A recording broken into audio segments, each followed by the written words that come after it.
Hello friends, welcome back to my channel Rajsona real life. আশা করি আপনারা সবাই ভালো আছেন, আমরাও একেবারেই ভালো আছি। আজকে আবারও চলে এসেছি আপনাদের সাথে আমার দুপুরের রান্না শেয়ার করতে। আমি কি কি রান্না করেছি দেখে নিন।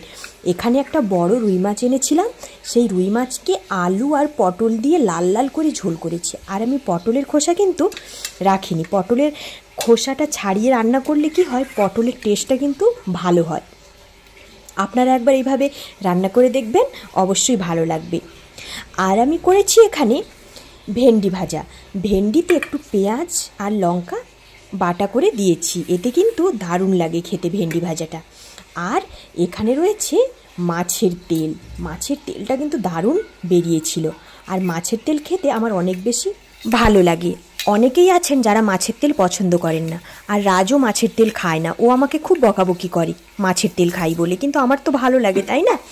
আর এখানে হাঁড়িতে রয়েছে ঝরঝরে ভাত, আর স্যালাডের মধ্যে নিয়ে নিয়েছি শসা গাজর। তো আমার তো দুপুরে এইগুলোই রান্না হয়েছে। আপনাদের কি কি রান্না হয়েছে আমাকে অবশ্যই কমেন্ট করে জানাবেন। সবাই ভালো থাকুন, সুস্থ থাকুন, টাটা।